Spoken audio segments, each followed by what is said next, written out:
उससे ये एक्सपेक्ट करें कि वो सब कुछ पास कर ले तो मुश्किल है। मुझे तो लगता है सेमेस्टर भी क्लियर नहीं कर पाएगी। तलाल बिहेव। हमारी नूर पड़ी है गवर्नमेंट स्कूल और कॉलेज से। अब इतनी हाई एंड यूनिवर्सिटी में जाकर अगर आप हैप्पी बर्थडे टू यू। सबसे पहले तुमने मुझे विश किया कि जिद के आगे मजबूर होकर उसने ये निकाह तो कर लिया, लेकिन मुझे लगता है इस निकाह से वो खुश नहीं है। जब औरत अपने मर्द की खुशियों का ख्याल करे, उसे इज्जत और मोहब्बत दे, तो मर्द पलट कर उसे डबल इज्जत और मोहब्बत दे दे। कौन है? कोई नहीं है यार, तुम्हें दिखाऊंगा तो तुम्हारा भी मूड खराब हो जाएगा। Happy birthday to me. बस बेटा, मेरी तो ये दुआ है कि तुम दोनों हमेशा खुश रहो।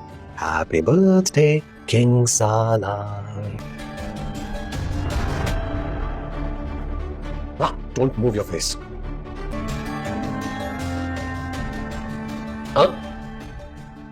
ना चांस क्यों नहीं है बहन? अभी सिर्फ निकाह हुआ है, रुखसती नहीं हुई है। और अगर रुखसती हुई भी होती ना, मैं तब भी तलाक करवा। Now let's turn this into a smile. दिन ब दिन सालार के बिगड़ते रवैये को देखकर नूर बहुत ज़्यादा परेशान है, मगर नूर अपने सच्चे दिल से कोशिश कर रही है इस रिश्ते को निभाने की। क्योंकि नूर जब देखती है और सोचती है कि उसकी फूफो ने किस कदर मुखलिसी से उसके साथ अपने रिश्ते को निभाया है और उसको माँ की जगह पर प्यार दिया है और अपने सीने से लगाया है, इतने मुश्किल हालात में नूर का हाथ पकड़कर उसको अपने बेटे के निकाह में लाकर अपने घर ले आई है। और फूफो की खातिर नूर अब सालार के हर किस्म के बिहेवियर को बर्दाश्त कर रही है, लेकिन सालार की हरकतें दिन ब दिन बहुत ही ज़्यादा ख़तरनाक होती जा रही हैं। एक तो सालार की आंखों में हया नहीं है और डर ही ख़त्म हो चुका है। वो अपनी मनकूहा यानी कि अपनी बीवी के सामने ही अपनी गर्लफ्रेंड के साथ वाहियात बातें करता है, वाहियात हरकतें करता है और उसके सामने अपनी बीवी को कमतर समझता है, उसको बेइज्जत करता है, उसकी तजलील करता है। लेकिन नूर फिर भी बर्दाश्त कर रही है। यहाँ पर बिस्मा भी अब नूर को नफ़रत करके निगाहों से पहले से ही देखती थी और नूर को भी घटिया समझती है। और सालार के साथ मिलकर बिस्मा भी कोई मौका नहीं छोड़ती कि नूर को नीचा दिखाए और उसको बेइज्जत करे। यहाँ तक कि अब नूर भी तंग आ चुकी है और लेकिन नूर किसी से कुछ कह नहीं पा रही और वो नहीं चाहती कि नूर की वजह से उसका घर का माहौल ख़राब हो, क्योंकि फूफो जान और उसके जो फूफा हैं वो तो बहुत ज़्यादा प्यार कर रहे हैं नूर से और नूर को उन दोनों ने अपनी बेटियों की तरह रखा हुआ है। लेकिन सालार जो है उसकी अकड़ ख़त्म ही नहीं हो रही। सालार तो नूर को अपनी जूते के नोक पर रखता है। उधर दूसरी जानिब अगर बात की जाए जुल्फ़ी की, तो जुल्फ़ी भी अब नूर के पीछे दीवाना सा होने वाला है, क्योंकि जुल्फ़ी को तो नूर के चेहरे में हूर ही नज़र आती है और वो आते जाते और हर बात में अब उसको प्रोटेक्ट करता है और उसको सोचता है, उसका पीछा करता है और उसके बारे में मालूमात इकट्ठी करने की कोशिश कर रहा है कि आखिरकार ये नूर है कौन और ये अचानक से कहाँ से आ गई। सालार जब यूनिवर्सिटी लेकर जाता है नूर को, नूर का एडमिशन हो जाता है ऊंची यूनिवर्सिटी में, शहर की बड़ी नामवर यूनिवर्सिटी में नूर का एडमिशन हो जाता है। तो सालार अब डाइनिंग टेबल पर बैठे हुए अपने वालिदैन से यही कहता है कि नूर सारी ज़िंदगी सरकारी स्कूलों में धक्के खाती रही है, ख्वार होती रही है, अब शहर की सबसे बड़ी यूनिवर्सिटी में उसका दाखिला हो गया है, तो मुझे नहीं लगता कि नूर यहाँ पर अपना एक भी सेमेस्टर क्लियर कर सकेगी। तो यहाँ पर ये सालार की जो बात है, ये तकब्बर भरी बात और गरूर भरी बात जो है, ये सालार के बाबा को ही पसंद नहीं आती और सालार को टेबल पर ही खामोश करवा देते हैं। उसे कहते हैं कि ये बदतमीज़ी है, इस तरह की बदतमीज़ी वाली बातें ना करो।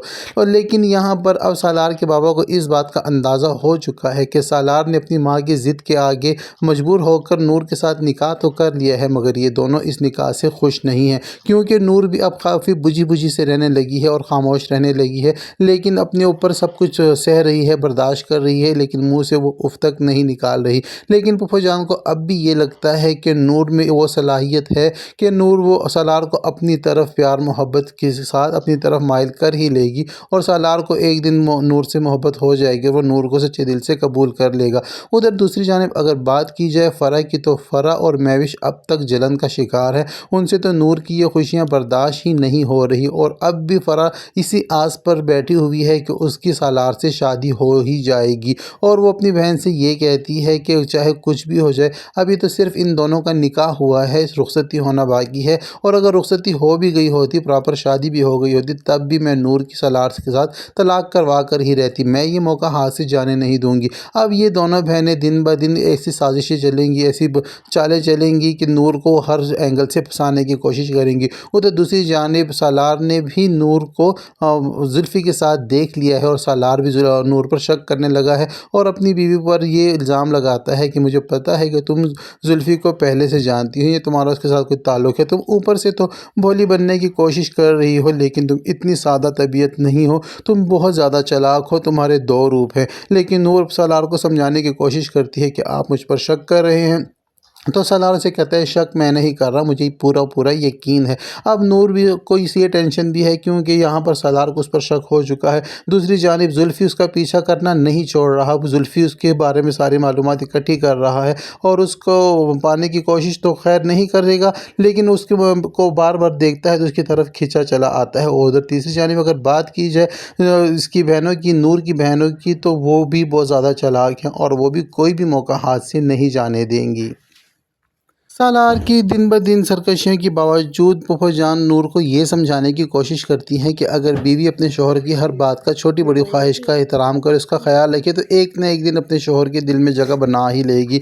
तो फूफाजान उससे कहती हैं कि सालार की बर्थडे आने वाली है, तो मैं चाहती हूँ कि तुम उसको अच्छी तरीके से सेलिब्रेट करो। नूर को ये पता होता है कि सालार की बर्थडे कौन सी डेट पर है, तो नूर बड़ी सुबह सुबह उठ जाती है और तैयारी करती है, उसके लिए अपने हाथों से केक बेक करती है और सारा दिन उसकी खिदमतों में गुजार देती है और पूरी दिल से तैयारी करती है कि शायद सालार खुश हो जाए। लेकिन जैसे ही नूर केक लेकर सालार के रूम में जाती है तो सालार वीडियो कॉल पर अपनी गर्लफ्रेंड बिस्मा से बात कर रहा होता है और दोनों प्यार मोहब्बत की बातें कर रहे होते हैं। वहाँ पर बिस्मा इसको विश करती है सालार को, तो सालार को काफ़ी खुशी होती है और उसे कहता है कि सबसे पहली लड़की तुम हो जिसने मुझे विश किया है, अब तक तो मेरे घर वालों को भी होश नहीं है। तो ये बात नूर सुन लेती है, लेकिन नूर को जब सालार देखता है तो उसका मूड ऑफ हो जाता है। बिस्मा जब उससे पूछती है तो सालार आगे से ये कहता है कि बस रहने दो, अगर मैं तुम्हें बताऊंगा कि इस वक्त मेरे रूम में कौन आया है तो तुम्हारा भी मूड ऑफ हो जाएगा। तो जब बिस्मा को अंदाज़ा हो जाता है कि ये नूर की बात कर रहा है तो बिस्मा गुस्से से फ़ोन काट देती है, लेकिन नूर फिर भी अपने चेहरे पर मुस्कान से जाए सालार के करीब जाती है, उसको जाके बर्थडे विश करती है। लेकिन केक को देख के सालार खुश होने की बजाय फिर से वही चीप हरकतें करता है और उसका मजाक उड़ाता है और उसको नीचा दिखाने की कोशिश करता है। केक कट करने के बाद जब नूर का मुंह मीठा कराने लगता है तो केक का स्लाइस लेके नूर के सारे चेहरे पर वो लगा देता है और उल्टा गुस्से से उसे वो डांटता है और उसे कहता है कि अपने सर को और अपने मुंह को मूव ना करो और मैं जो कुछ कर रहा हूँ मुझे करने दो। नूर ये बेइज्जती भी बर्दाश्त कर लेती है। नूर की आंखों में आंसू होते हैं, मगर उसके दिल में अब भी ये उम्मीद है कि शायद वो सालार के दिल में अपना घर कर लेगी। तो ये सब कुछ होने जा रहा है ड्रामा सीरियल इश्क में तेरे सदके के आने वाले एपिसोड में। हमने इस वीडियो में बात की आज के एपिसोड में क्या कुछ हुआ और आने वाले एपिसोड के टीज़र का प्रोमो भी रिव्यू आपके साथ हमने कर दिया है। तो ये सब कुछ होने जा रहा है आज के गुजरे हुए एपिसोड में हो चुका है और आने वाले एपिसोड में ये सब कुछ होने वाला है। आपको क्या लगता है कि इस ड्रामे में आगे जाकर और कौन सा ट्विस्ट आएगा? कमेंट सेक्शन में अपनी राय का इजहार ज़रूर करें। वीडियो पसंद आती है तो वीडियो को लाइक और चैनल को सब्सक्राइब करना हरगिज़ ना भूलें। साथ ही साथ बेल आइकन को भी प्रेस कर दें ताकि हमारी नई आने वाली वीडियो का नोटिफिकेशन सबसे पहले आप तक पहुंच सके। अब तक के लिए इतना ही, मिलते हैं नेक्स्ट वीडियो के साथ।